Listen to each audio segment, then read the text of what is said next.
भारत की पुरी में एक ऐसा अनुष्ठान होता है जो सच में कल्पना से भी परे है। इसका नाम है नवकलेवर। तो चलिए आज इसी रहस्यमयी प्रक्रिया को करीब से समझते हैं, जहां देवताओं का भी पुनर्जन्म होता है। अच्छा, जरा सोचिए, एक ऐसा प्राचीन अनुष्ठान जिसके लिए पूरे के पूरे शहर की बत्तियां गुल कर दी जाती हैं, उसे अंधेरे में डुबो दिया जाता है। सवाल यह है कि आखिर ऐसा क्यों? बात यही नहीं रुकती। ये रस्म इतनी सख्त गोपनीय है कि ऐसी मान्यता है कि अगर किसी ने इसे देख लिया तो उसकी जान भी जा सकती है। साफ है कि इस अनुष्ठान के दिल में कोई बहुत गहरा राज छिपा है। तो चलिए सबसे पहले उस नाटकीय घटना को समझते हैं जो इस समारोह के मुख्य हिस्से पर पर्दा डालती है, यानी पुरी का वो पवित्र ब्लैकआउट। इस रस्म के दौरान गोपनीयता का जो स्तर है वो सच में अविश्वसनीय है। पूरे शहर की बिजली काट दी जाती है। जो मुख्य पुजारी होते हैं उनकी आंखों पर एक मोटा कपड़ा बांध दिया जाता है और हाथों को भी कपड़े से लपेट दिया जाता है। ये सब सिर्फ इसलिए ताकि वो पवित्र चीज न तो देखी जा सके और न ही महसूस की जा सके। सोचिए, ये घटना कितनी गंभीर होगी। तो आखिर इस पूरी गोपनीयता के केंद्र में है क्या? वो है एक रहस्यमयी दिव्य वस्तु जिसे कहते हैं ब्रह्म पदार्थ। माना जाता है कि ये देवता की आत्मा है और यही वो चीज है जो भगवान जगन्नाथ को दुनिया के बाकी देवताओं से बिल्कुल अलग, एकदम अद्वितीय बनाती है। तो अब सवाल ये उठता है कि इस पूरे समारोह की जरूरत ही क्यों पड़ती है? इसका जवाब है नवीनीकरण की अवधारणा में, यानी एक दिव्य पुनर्जन्म में। नवकलेवर, इसका मतलब ही है नया शरीर। ये एक बहुत प्राचीन उत्सव है जिसमें भगवान जगन्नाथ, बलभद्र और देवी सुभद्रा की पुरानी मूर्तियों को बदलकर उनकी जगह नई मूर्तियां स्थापित की जाती हैं। ये बिल्कुल वैसा ही है जैसे पुराना शरीर त्याग कर नया शरीर धारण करना।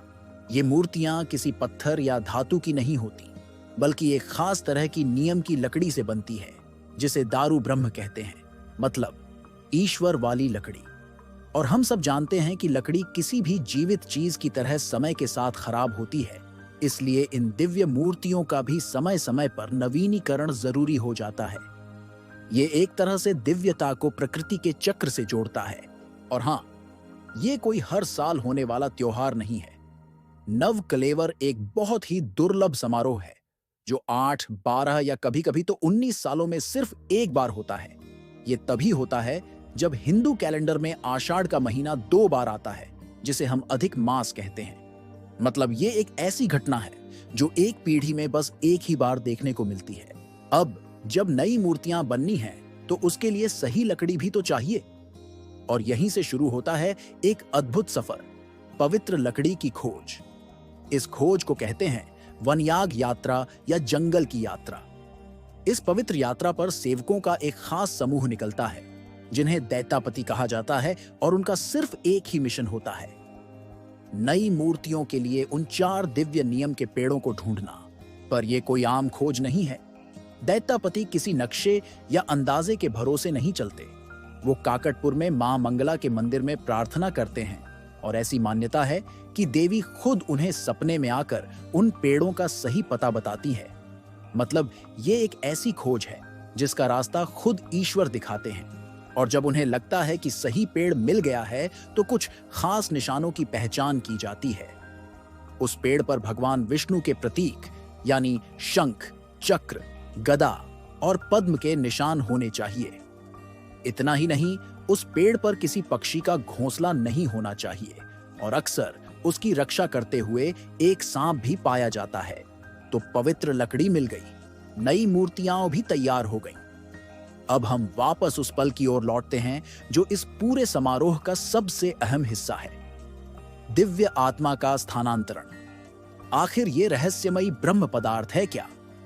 कहानियों के अनुसार ये भगवान कृष्ण का हृदय है जो उनके अंतिम संस्कार के बाद भी सुरक्षित रहा, जला नहीं। माना जाता है कि यही दिव्य अवशेष भगवान जगन्नाथ की मूर्ति के अंदर है और आज भी धड़कता है। आत्मा के इसी स्थानांतरण की रस्म को घट परिवर्तन कहते हैं और यही वो क्षण है जिसके लिए पूरे शहर में ब्लैकआउट किया जाता है और पुजारी की आंखों पर पट्टी बांधी जाती है।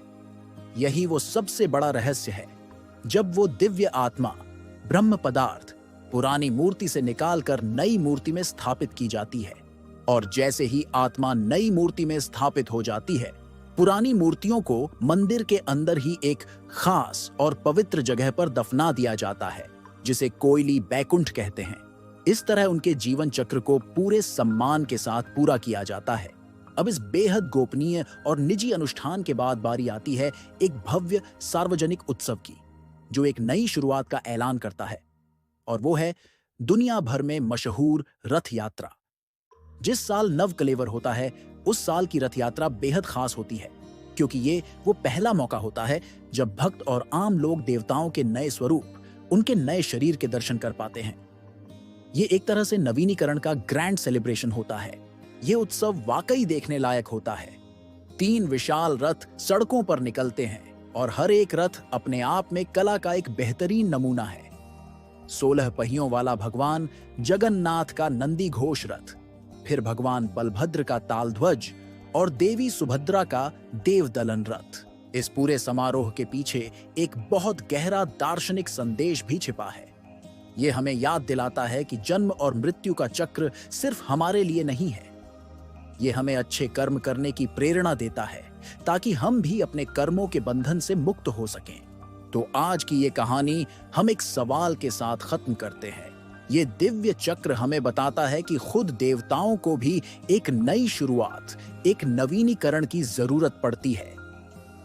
तो फिर ये बात हमारे अपने जीवन के बारे में क्या कहती है?